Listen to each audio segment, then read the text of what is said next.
Good morning, good afternoon, everyone. Thank you so much for joining us for another episode of A Girl Like Me Live, which is a wellness series that we do once a month.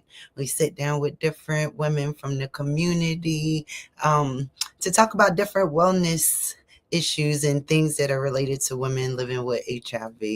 I am so happy to say that we are on episode number 37 where we're talking. Yes, I can't believe it's been so many episodes talking preventative screenings for women living with HIV and the importance of self-advocacy.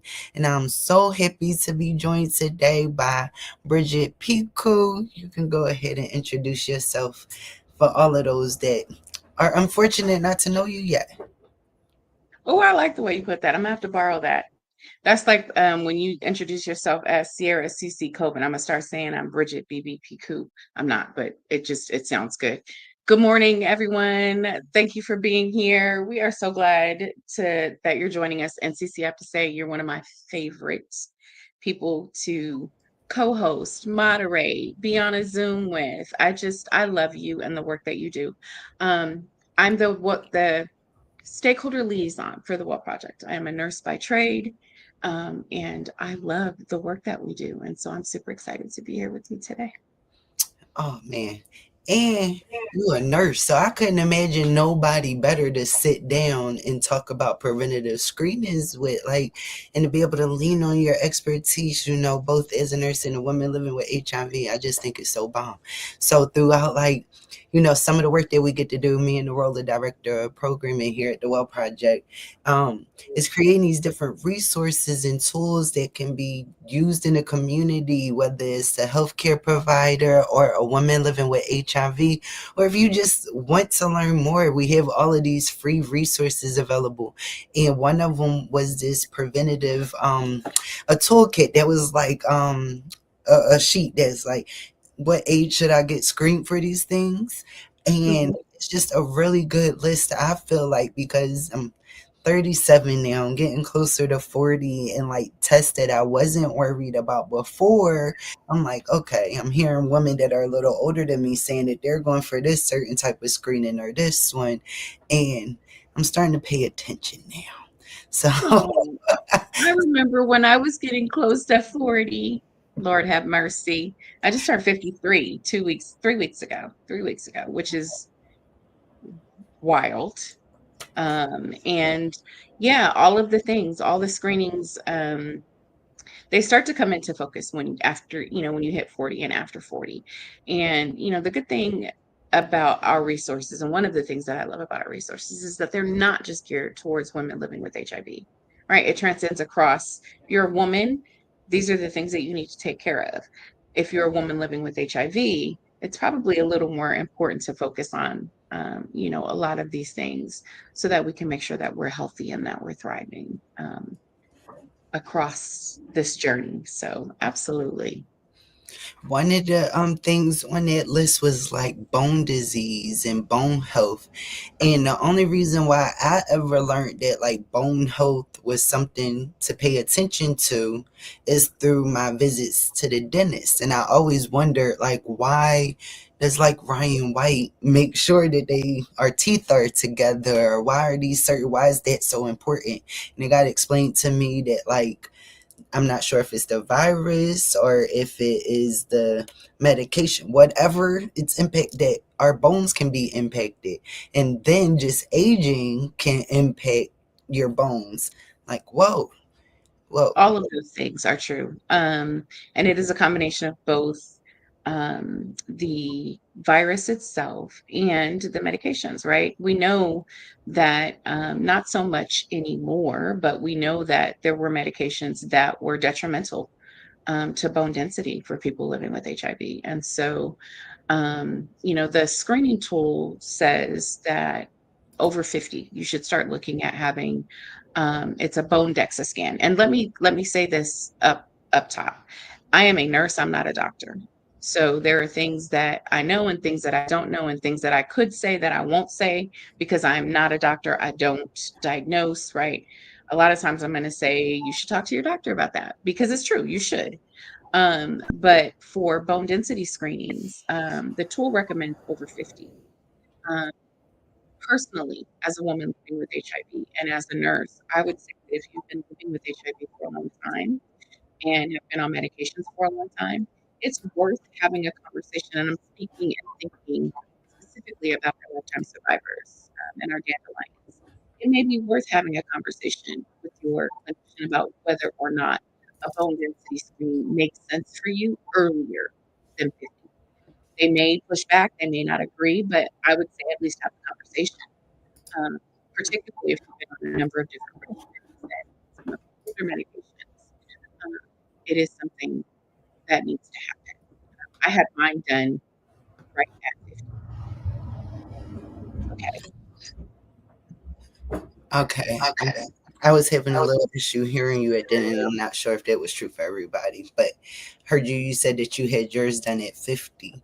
And it's thank y'all, those that are getting older before me, thank you for coming back and like telling us what you're doing because I want to be in a space that I'm able to like listen and learn and like be preventative about things like diabetes. I felt like I had years before I had to worry about that. Like usually a diabetes, like if a diabetic, if they weren't like born with it, then I'm thinking, since not that I had to get it, but black people get diabetes, high blood pressure, stuff like that. I don't know. So, but I thought that was like a 50-year-old. See, this is so naive, but I'm just being so honest. I didn't think that I was in the range that I should be looking, or nobody was saying nothing to me. My doctors, I'm going to the doctor all the time and wasn't nobody saying nothing. So I felt like I was okay. If I would have been prepared more or paid more attention to go in there and advocate for myself when I'm looking at things like my chart and I'm seeing my lab results and seeing certain numbers creep up, then maybe I could have been more proactive in my own health, which is why I'm like grateful for a tool like this one. It's like, okay, maybe I do want to start thinking about some of this stuff. Let me see that Your one. comment actually was not naive. There are many of us that overlook our vulnerability to certain conditions um, because we just don't think it affects us, right? But type 1 diabetes, which is the folks that you're talking about that are born with diabetes, type 2 diabetes can happen at any time. We are a society who is becoming more and more obese. I hate that word because it sounds like such an insult, Mhm. but that's the clinical term for it. But we are a society that's becoming more and more obese. Is my audio okay right now? Yes, yes. Okay. I just wanted to check. So the foods that we eat, the foods that we're forced to eat, the way that we eat, all of those things can impact our vulnerability to diabetes, family history.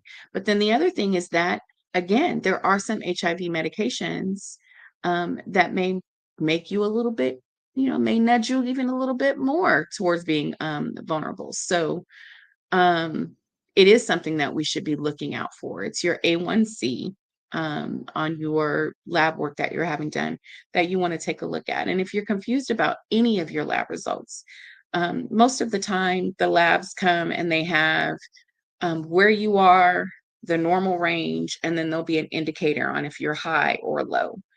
If you see those numbers start to creep up, have the conversation, take the time. Um, Better to have it and not need it than need it and not have it and be proactive. I would have much rather that than to end up in ICU because my blood sugar was so high and I had been unwell for some time. And I just felt so disappointed because it wasn't like I wasn't in care. I was in HIV care. I didn't have the primary care physician like I just didn't know that I needed that. So even as like the strongest advocate, sometimes like you don't know that I got that from you. You don't know what you don't know.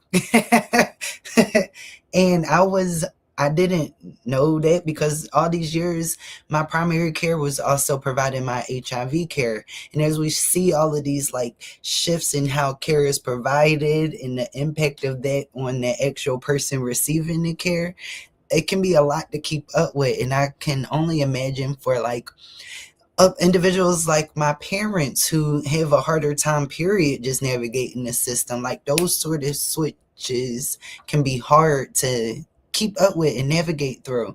um but I'm going to see a doctor, so in my head I'm going to see a doctor, so they're going to tell me all of the things that are wrong with me. And that was a false sense of security, because that's not necessarily what happens. If you're going to see your HIV doctor, if they're not your primary care doctor, they're probably not looking at all of the things. I wish they were, but I don't know how the medical system works. Um, but this was proven to me just when I was at the doctor a few weeks ago. I've seen some of my numbers not looking like they're inching towards where they won't be in a normal space anymore. So she's like, well, all your numbers look good. I said, well, I'm worried about this one. She said, well, all my numbers look good. Like saying that all of the numbers she should be looking at look good. It's like, dang, well, you wouldn't even tell me. So you have to actually like go in there and X. That actually annoys every that I started to cuss, but I won't. That annoys me. Um, and I have to say two things. One is that it depends on your clinician, because the one that I have right now, who's a nurse practitioner, is all over me about everything. And I'm blessed in that. And I know that I'm blessed in that. But the flip side is that I have had clinicians who don't care, don't ask, right? Like give you your CD4, your viral load, CD4, send you out the door. So having a clinician who sees the whole person and sees the whole you is rare, but it's such a magic sweet spot when it happens. And so many of us use our infectious disease clinician as our primary care, because fragmented care is really, really frustrating. And the older you get, the more likely you are to have fragmented care, because you start to get into multimorbidities, co-occurring conditions, comorbidities, however you say it, more than one thing happening in your body at one time. And so establishing a relationship with the clinician that you're seeing is critically important. And sometimes it has to be more than one. Sometimes it does need to be somebody for your ID and then somebody else for the rest of your whole health. And that is a shift. I think that for a lot of us who have been living with HIV for a long time, it's a shift that's hard to make, because the convenience makes all of the difference in the world for not having to go here, this, that, and the third to get things taken care of. And I hate that she said that to you. You said when you said that, it like made my little heart jump. Like for me as a nurse, when I hear about places where there is a breach of trust and there is a breach of understanding, it frustrates me. Health literacy, we talk about health literacy a lot of times in these kind of spaces, in advocacy spaces and medical spaces. And most of the time, we are referring to the patient's ability to understand the information that's being given to them. But I think that health literacy should also extend to clinicians, in that they are literate in the lives and experiences of the people that they are taking care of, so that we can bridge that divide and meet in the middle, and have a better trusting relationship. So I appreciate you being vulnerable in saying that. It pisses me off, but it also makes the point that there has to be some space where um, we don't have to advocate for ourselves all the time, right? Like you were saying that you got it from me. People don't know what they don't know until they need to know it. And that's what I say all of the time. And it's very frustrating for me to have to worry about knowing what I don't know. And that would be one of the main messages that I would like to give to clinicians, is that the onus shouldn't be on on us. I'm gonna take it up and I'm gonna take the onus on, but it's your responsibility to tell me what I don't know when I need to know it. So sorry, that was a long time, but it was on my heart and my head. Well, thank you, because I really felt, and this is a new relationship. Like we're trying to, so we already have things going on with treatment and all of this. And then there are just so many ways that the trust has been breached, and I'm already like, oh my god, I have to find another provider. I have to start all the way over again. Like it's so frustrating. I can't imagine, like, if you don't have options, if you don't have other places to go to, when you don't feel like you're being treated right. And sometimes I sort of can understand why people like just don't go. Like they just don't do. You don't forget a screen and forget all of this. Um I get it, and I think that if we could all offer some, sympathy, empathy, whatever it is in that situation, like taking care of your health can be it can be a challenge, regardless of all the things that we're going through together as a nation right now, and all of those impacts and implications. And as you add another coexisting condition on top, it can just get harder. I could see when diabetes was really the priority in my life, I could see how HIV care could just slip. I could see if I'm not doing well with my HIV, I could see how other things could become less of a priority. So I personally am sending love to anyone who is managing any condition, but multiple conditions at once, sending love, because I know it can be difficult. This screening tool isn't to create any stress, but the sooner that we find out about something, the sooner that we can do things to make sure that we stay alive and healthy and well. So I was just talking to we were at a conference, and colorectal cancer, that keeps coming up. Like it seems like, what is it? Is that anal cancer? No, it's a little different. So they actually kind of all are hand in hand. And there are buzzwords that happen, or buzz conditions. And I hate to say it like that, but it happens, right? Like there's a hot topic all of the time in HIV.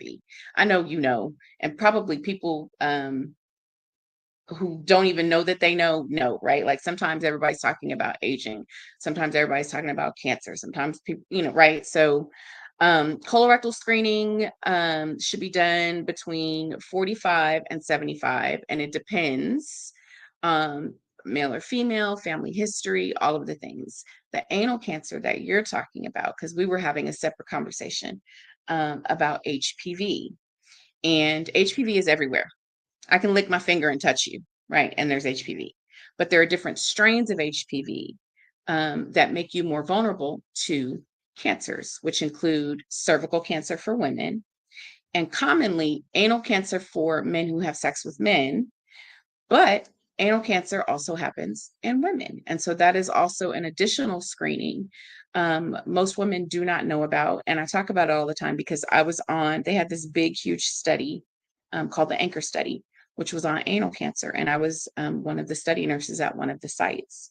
And so for women, as you're having your pap smear done, whether that is yearly or every 3 years, and there are parameters that decide how often you get your pap smear, right? But when you're having your pap smear done, you should ask for an anal pap. And it's just like a pap smear. They take the same kind of brush. They brush in the anus to collect the cells. And basically, it's just to make sure that you are not um, your cells are normal. There's no dysplasia, which is what they call abnormal cells. And there's different levels of dysplasia.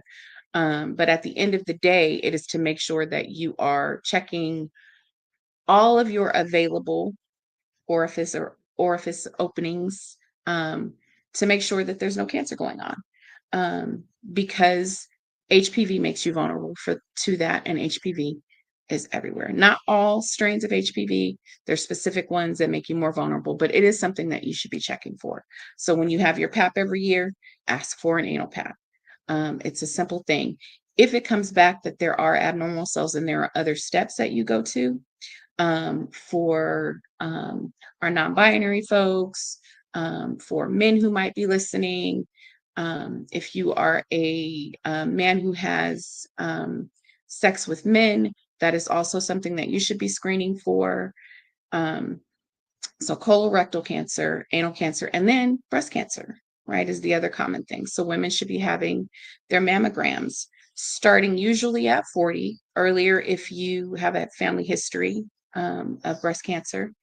It is not considered, breast cancer is not considered a common opportunistic infection with women living with HIV, but it is something to be concerned about.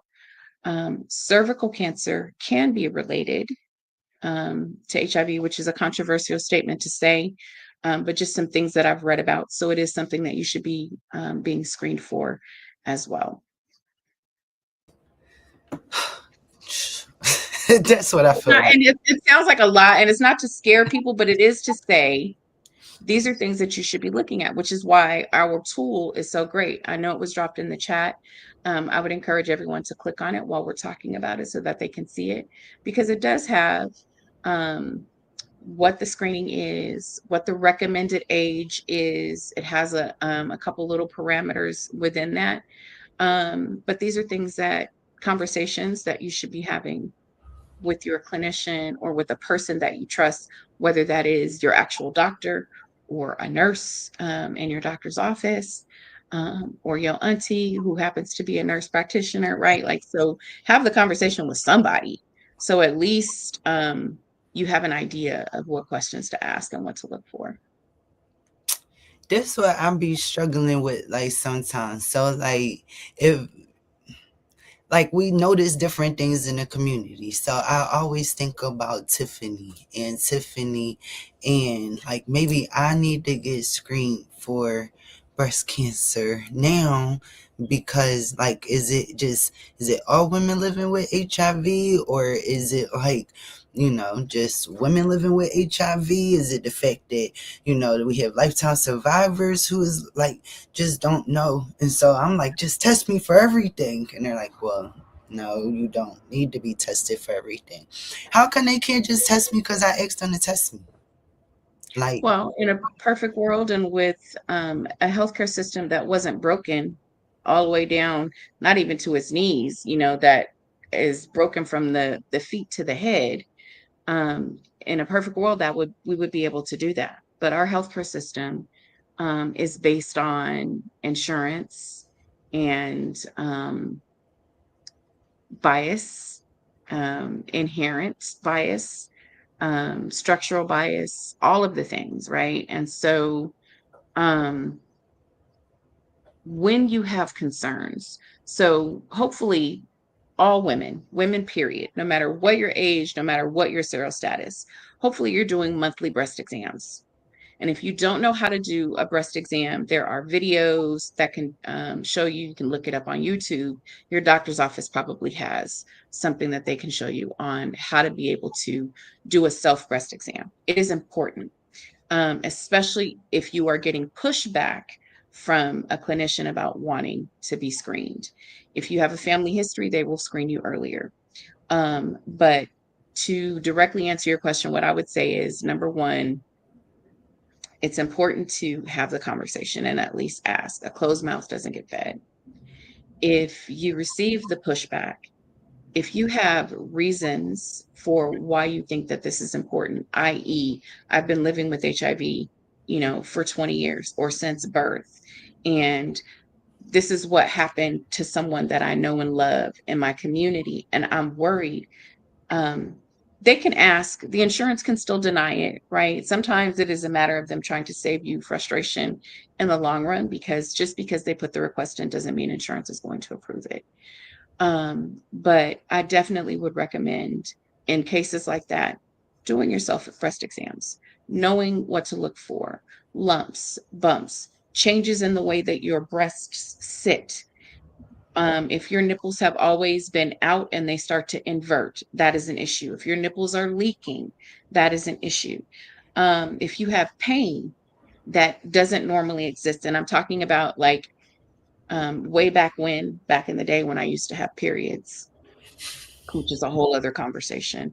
But I would have pain, right? My boobs would hurt. And so I'm talking about pain outside of the normal PMS or postmenstrual pain that you have. Um, Changes in the way that the height that your breasts normally sit at, right? So most of us should be, and if you're not, I encourage you to get familiar with your body. Know what your breasts look like standing in front of a mirror at regular, just hanging level, and when you put your arms over your head, right? All of these things can help you determine changes in your breast that may occur earlier than when you are able to finally go and get screened. And so our tatas are important, right? They're so many things to women. And so we need to take care of them. And sometimes taking care of them means doing what we need to do for ourselves. So those self-breast exams. Okay, so a Mhm. self-test exam. Okay, the other one. Ain't it? You said we was talking about HPV earlier. It's a vaccine for that, right? There Okay, is. all right, cool. Now, the HPV, see, you're going to make me caveat and say some other stuff Okay, that's okay. going. No, we ain't. So the vaccine is approved up until, I can't remember what the age is right now. It's not approved over a certain age. Howsoever, there are more and more ID clinicians that are willing to give the HPV vaccine to folks that are living with HIV after that approved age. I want to say it's 20 something. I know I used to have a clinician who would give folks the HPV vaccine. It's worth the ask. If you are of a certain age, you may have never been offered the HPV vaccine. And then if you're under a certain age, you probably have already had the series. So it is something to ask your clinician about. Um, but yes, there is a vaccine Yeah, for I just HPV. got mine, and I Yeah. didn't realize all of that. Okay, that's very, Jenna very. said they'll give the vaccine through age 45.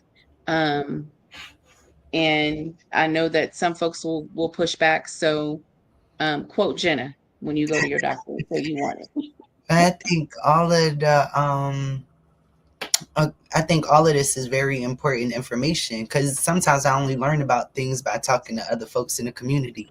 Sorry, I was going to read it. So, preventative screenings are one of the items that currently does not go into out of pocket costs, but they can have restrictions around age, like breast cancer screenings, for example. Question mark. Correct. Yeah. So that's what I was talking about, them insurance still being able to deny it. Because if you're outside of that age range, then they won't cover it anyway. But it should be covered under preventative medicine.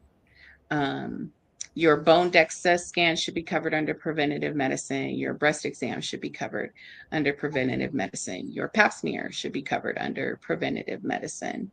There's a number of things that are, but we're facing a lot of changes right now without going into that whole other realm.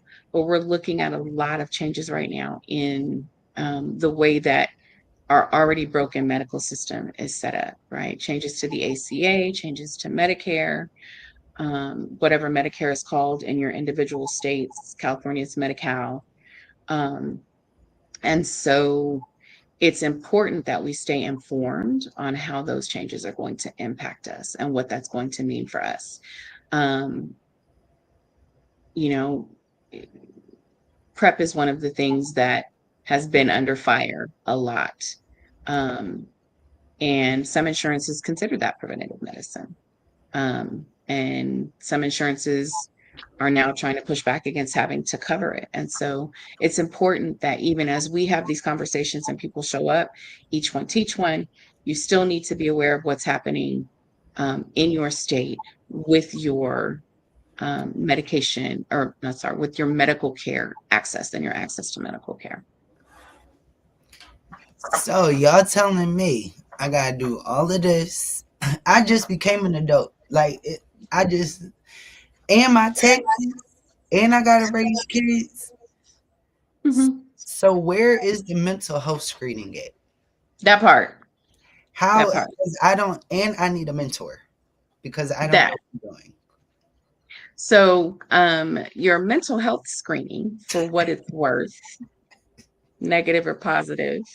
If you go into the doctor, have you ever noticed that sometimes when they're doing your vitals, they should be doing it every visit, but when they're doing your vitals, they say, um, how many days in the last 30 days have you felt down, depressed, or hopeless?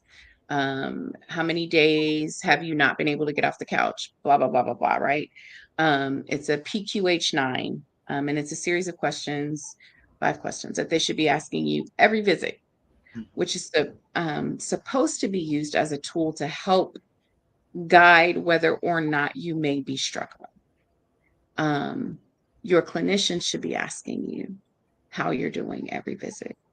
And if your clinician is not bringing it up, you should be, even if it's somebody that you don't necessarily like or love, you should be able to say, I'm struggling. I would like a referral for mental health care. Um, Mental health care is one of the most frustrating aspects of medical care right now because there's a shortage of folks that are able to take care of us. And so many people need help right now. But one thing that I know for sure, um, one thing for certain, two things for true. Mm-hmm. If you don't ask, you can't get. So if there is any point where you feel like you're starting to have darker thoughts than you normally have, where you're starting to feel like you can't get off the couch, where you're scrolling endlessly, because that's the thing, right? You get caught in scrolling and laying in bed and scrolling endlessly. The things that you used to like, you don't like anymore. Please ask for help. Please ask for help. It may take you a long time to get it, and it may be hella frustrating, and you may get mad, and sometimes anger is what you need to push you through. But sitting in silence definitely is not the answer or the help. So ask for that help when you go in for those appointments. At least start the process. And we lean on community. We good for leaning on community. You know, Yeah. you and I have provided a little something, something for each other many a times. And that is so critically important. I think that that's what we're missing is like just a little thing um, in every visit, in every space that says lean on your community, find your tribe, lean on your tribe. That was the best advice that I could receive at one point when I was in therapy. Just really leaning on like sowing my roots in community and building community, and it was so helpful. And I thinking like with mental health community, like even with some of the other conditions that we've talked about, like if breast cancer communities, people that are living with diabetes, I think we do a really good job in HIV sometimes of finding community folks that are like us. But I think also branching out into those other communities would be extremely helpful because is when somebody else is really going through it with you. They can I'm more likely to be able to relate or understand like, oh no, you get it. um this is another resource now being put up about navigating mental health. Mhm. And then I saw a comment about the stigma around surrounding mental health and accessing services. I know that is major, especially like in where I come from. Accessing mental health services like means that something is wrong with you or that you crazy. Why you gotta go tell somebody else all your business? That sort of thing. And it's like, no, I just need somebody else that is like their expertise is this that they've gone and studied. I know that I'm not so particular or unique that I'm the only person that has experienced whatever is going through in my brain. And just recently, I had one of those adverse child experiences or events assessments. And when I got my results, like, oh, this makes so much sense. Oh, and you have like, this is pretty textbook. Like, there are things that I can do to not live like this. Wow, tell me more. Yeah. Yeah. To your point about community, we have to get out of our silos. We have to get out of our silos. You know, disease process is one thing. Diabetes is a disease process. HIV is a disease process. Cancer is a disease process. But underneath that, the emotions that humans go through as they try to grieve over having it, come to grips with having it, how to navigate it, how family reacts to you, you know, being in this particular position. Those are all things that, as community, experiences that we can lean on to help us navigate through. And, you know, my life with HIV, the disease process looks very different than someone who is navigating breast cancer, but some of the social familial issues that come up are the same, and we can learn from each other if we just get out of our silos.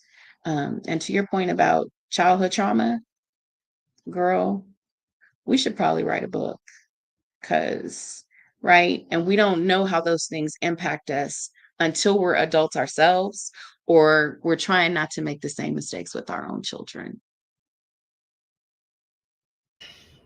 Whoa. Yep.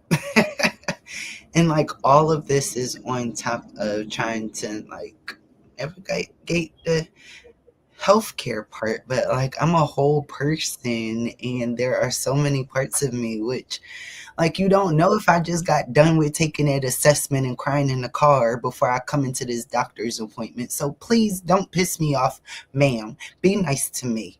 That part, that part, and somebody had said, talking about the stigma around mental health.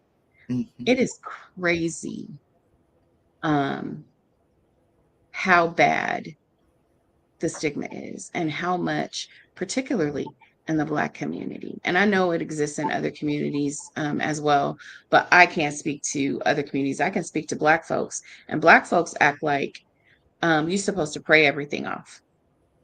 Black folks act like you stronger than that and you better than that. Uh, unless you gon' get down on your knees with me every single day, don't tell me to pray it off. Until you are willing to hold me up and prop me up and help me walk up and down these stairs, don't tell me how strong I am. Like, it's dismissive and it doesn't help anything. If you want to help me, right? You don't have to understand what I'm going through to support me or to validate that my experience is something that's real and true. And stigma is one of those ways in which people are able to invalidate your experience. And we need to get it together around mental health. There is a crisis um, in this country, in this world, um, and mental health is really what keeps us walking the planet, right? And we need to do better about how we address and approach people who are struggling um, with the balance. Sometimes it's emotional, sometimes it's chemical, sometimes it's both. And whatever it is, we need to be more supportive instead of being dismissive and stigmatizing the need for it. Mhm. Someone said also the concept of having to be resilient. Don't Yeah, even get me started. that's a whole soapbox. Instead It's of asking me to be resilient, please fix the systems that require me to be resilient in the first place. How about that? That because makes me otherwise almost it's silent. just it's so exhausting because we're just keep going in circles and circles when we already keep telling y'all what's wrong. It Mhm. already told you like, and I feel like we've talked about it before, like that weathering that can happen over time because we keep being exposed to these same systems. and expected to thrive. I mean, through that same therapy, which, I fill out those forms, of course, when I go to the doctor. How, I don't know, do you enjoy the things that you used to, whatever, whatever. But I had to go find a therapist myself because I realized that my mental health can impact all of the other things that I'm going through. Like, it can make my body not taking the insulin that it's supposed to the way it's supposed to. It can make my T cells not do what they want. Like, I want to put my body in a better place to be able to thrive. And through that assessment, I was like, I'm always panicking. Like, I'm always working from the back part of my head. I need words like that. Whatever that thing is back there, I'm always working from there and not as much from here. So trying to do all of that. And it's through therapy that I've learned that. But learning how to still pick myself up and, looking at the preventative tools for someone, myself, and for the kids, and for my aging father, and for the man, like, it can become so overwhelming. Um, and once again, I can see why people don't. I, Yeah. I mean, you bring up a good point, right? We often live in multi-generational families. Um, and more often, people who traditionally did not live in multi-generational families or multi-generational homes are finding themselves in that position because economically, people are not able to afford the same things that they were able to afford. My dad lived with me for a time before he passed away. My mom lived with me for the last year up until she passed away.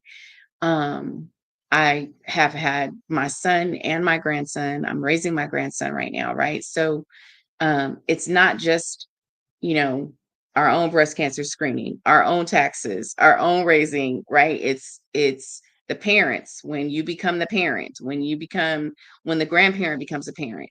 It is all of these things that we're forced to navigate and deal with. And we're supposed to do it with a smile, and we're supposed to do it with grace. And we're supposed to know when you got to take what parent to the doctor for what's, right? And so, or the kids. And so I think it is more important than ever that we have tools at our fingertips that we can use to help us do that. Right. And not just shouting out, the well projects, our screening tool. There are other screening tools that you can use, and there are other tools that you can use to help you navigate parental health and children's health. I'm a fan of whatever you got to do to get through, do that. Whatever that looks like, because life be lifing, and it's hard. Whoa, is it? But I'm so happy that, like, everybody takes a moment that has joined us today, like, and that will watch this afterwards. Thank you for taking a moment to, listen to, the needs and the concerns of women living with HIV. Thank you for your interest. There will be an evaluation that will be posted. That you can just take a moment, fill it out. Let us know if you learned anything new today or how we can improve on the topics that we're bringing to you. It definitely helps with our programming moving forward. I am so grateful for you, Bridgette, for this conversation.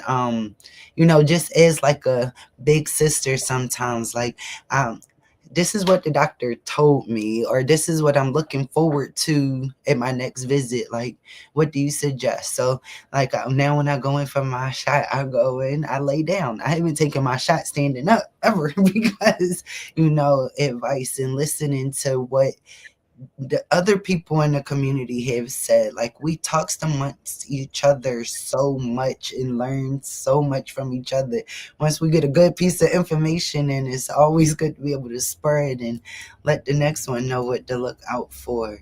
So with that, like, what are some effective strategies for advocating for your health when going into the doctor? Like, how do we do that?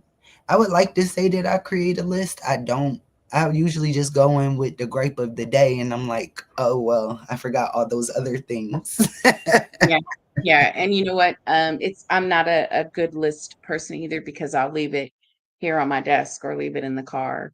If you are a list person, please make a list. If you know and know this about a list, healthcare has changed. The amount of time that clinicians have to spend with us have changed. And in their defense, it is not usually the fault of the clinician that they only have 15 or 20 minutes to see you. Healthcare systems have changed in such a way that they want clinicians to see 1 million patients a day, because, of course, it's more profitable. So just throwing that caveat out there. However, if you make a list of 5 things, put them in order of importance to you, because you're probably only going to get to 1 or 3 at the most in any particular visit. If you have access to my chart, the electronic patient record, whatever they call it, wherever you are, use my chart to send your clinician notes and messages prior to your appointment, so that in case you forget your list at home, it's electronically there what you want to talk about. Get to know your staff. They call them ancillary staff. I don't love that word, but that is your nurse, your MA, your peer navigator. Get to know them. I was the type of nurse, and there are many, many wonderful, amazing nurses out there, and there's some really crappy nurses out there too. Like, let's just keep it real. But I was the type of nurse that my doctor's patients could send me an email or send me a message through my chart the day before their appointment, and I would organize so that when they were coming in, doctor knew what they were coming in for. So use all of the tools that you have available to you, whether that is taking someone with you who is better about speaking up for things or remembering things. So take someone with you, use your My Chart, make your notes, use your voice in whatever way you can possibly use your voice. So if you are a person who is very shy and is not good about speaking up, write it down. If you feel like your clinician is not hearing you and you don't have the option of firing them and getting a new clinician, because that's a real thing, escalate it up the chain. It's okay to do that. It doesn't make you a horrible person. You're not getting someone, think of it less in terms of getting your doctor in trouble or getting someone in trouble, and more in terms of getting you what you need. What other strategies do I have? Keep your appointments, make them early and often. You have health insurance and you pay for health insurance for a reason. So make more than one appointment. We, as people living with HIV, get into this habit of seeing the doctor every 3 to 6 months and holding on to things until we go to that appointment. Do not do that. If you saw your doctor on Tuesday and the following Friday you fall and break your ankle, go see your doctor. Don't wait until your next appointment, right? That's an extreme exaggeration, but you know what I'm talking about, right?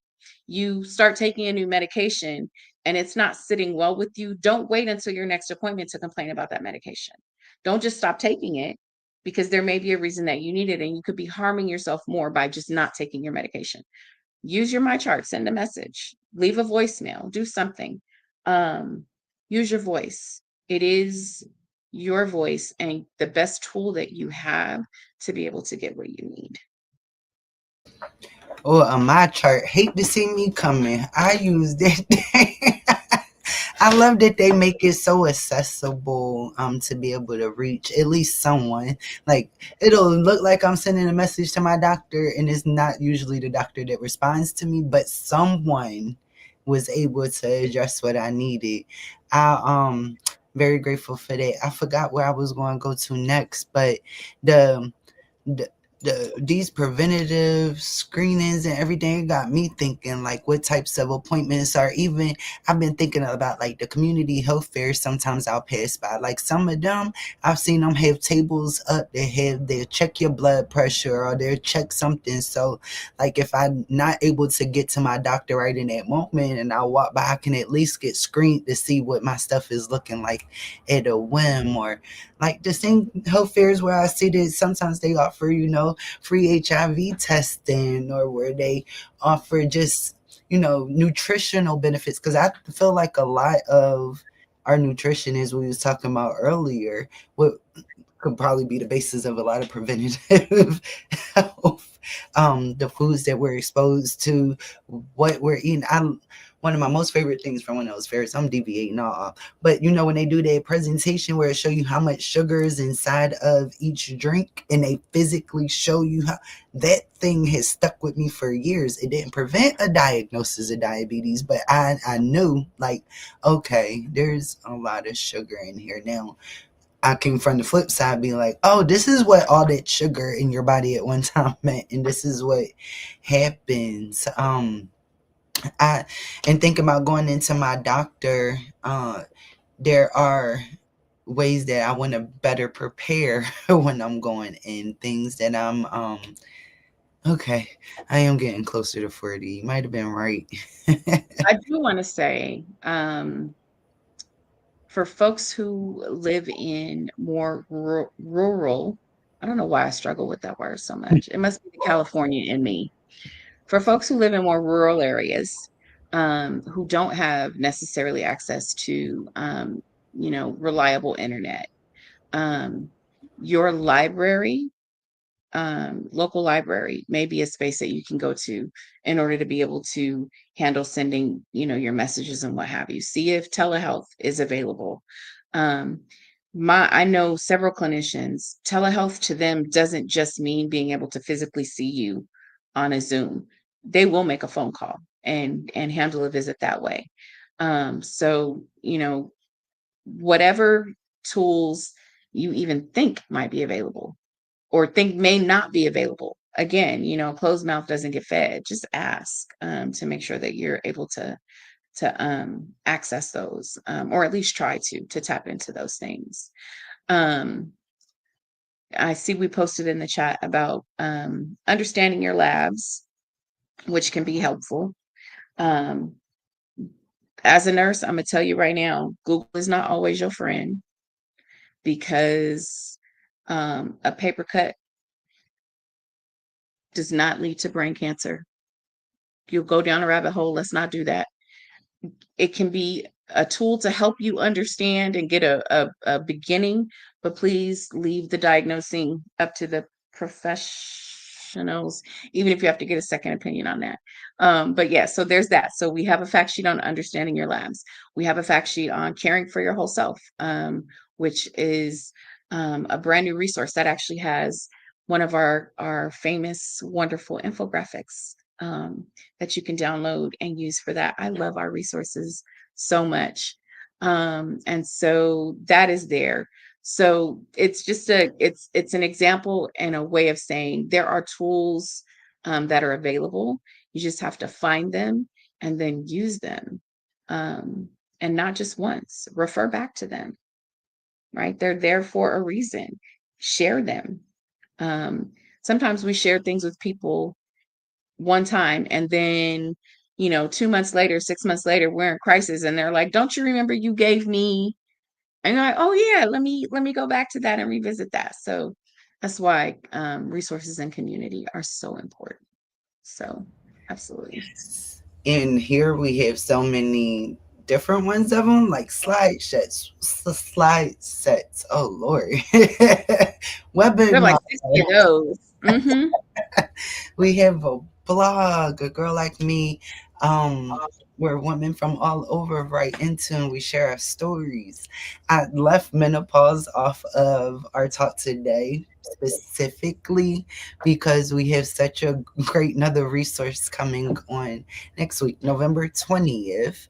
I believe it's 11 a.m. Eastern time, 8 o'clock your time, 4 o'clock p.m. UK time, because we'll have Dr. Shima Tariq on presenting on menopause, and we're going to have a panelist, and it's going to be like a roundtable style, just talking about menopause and women living with HIV. And that has been such a popular topic within the community right now. And it must have been before because people have been going through menopause, but it's just getting the deserved amount of attention right now. And I'm looking forward to learning, to listening to, the concerns, what we know, what we don't know, and what to look forward to. Because I can't imagine. It just seems like your life is going to stay this way. I've been experiencing a period since I was 11. It's just going to be like that forever. And I just heard you talking about it. It's My not. Minerva. mm, I call my menopause Minerva because she gets on my nerves. But yes, I'm super excited about our upcoming conversation about menopause. I think that's going to be super duper dope. And women have been having menopause forever, but we don't talk about it. And then, especially in the context of HIV and what that means for women living with HIV, because like I always say, sometimes menopause is pancake thin, and sometimes it's a whole mattress we carry on our back. And there's not enough information about menopause and HIV. And so it definitely feels like a mattress we carry on our back. So this is an opportunity for us to have an open and robust conversation about women's experiences with menopause. And I saw Joe had mentioned earlier about a hysterectomy, and, you know, that can put you into early menopause and like all of the things, right? And so um, I am super looking forward to that conversation. I think it's going to be hella dope. The Joe, your question is, she had a hysterectomy done at 49, and the doctor says she's not eligible for the vaccine. I'm assuming you mean the HPV vaccine, and I don't know the answer to that. I would definitely, don't, if you want the vaccine, I would have a conversation with another doctor. I lean towards him being correct. Um, no, I don't. I take that back. I think because there's still a vulnerability as far as anal cancer is concerned, um, I would say get a second opinion. Definitely get a second opinion on that one. Um, Someone else mentioned shingles vaccine, so if you had the regular shingles vaccine series, before, I recommend that you get the new shingles vaccine, which is called Shingrix. It's a much better vaccine, much more efficacious. And along those lines, if it has been a long time since you have had the hepatitis B series, um, usually you're screened for hepatitis B at the time of your HIV diagnosis, depending on what medication you're on at the time that you are changed from one medication to another. Um, I had to have the hepatitis vaccine series 3 times before it finally took and got me to immunity. Your immunity to HPV, to the hepatitis B vaccine can wane over time. So if you are not aware of and have not had a conversation with your clinician about whether or not your titers, that's what they call them, titers for hepatitis have been drawn in a long time, I recommend that you ask them about that because you may need to have that series again too. So vaccines are very important. Hepatitis B vaccine, Hep A vaccine. There is no vaccine for Hep C, shingles, um, the pneumococcal, which is pneumonia. There's 2 of those. You have them at different times, different ages and stages in your life. Again, talk to your local nurse or clinician because we're running out of time. I don't want to get too deep into that. But please, vaccines are important, and let's not listen to outside noise that says we don't need to be vaccinated. Get vaccinated. It's important. Please. Your feelings about the COVID vaccine are your own. I'm not going to argue with you about that, but the rest of these vaccines that have been around for 50,000 years, um, please get vaccinated or not. It's up to you. Thank you so much for all of this. Thank you, everyone, for your comments and your questions and your thoughts today. So, once again, our evaluation is inside of the chat. Next month, we will be having our final A Girl Like Me live of the year, which I can't believe we're at the end of the year already. And that one will be a follow up from the roundtable that we're having on November 20th. And I'm so excited about that. So that's Heather O'Connor, Bridget will be moderating, Kim Kennedy, Dr. Dottie Rains Dowell, and Dr. Shima Tariq. And I'm so looking forward to that one. Thank you again to everyone for you all joining us today. This has been episode number 37 of A Girl Like Me Live. We hope that you have a great, great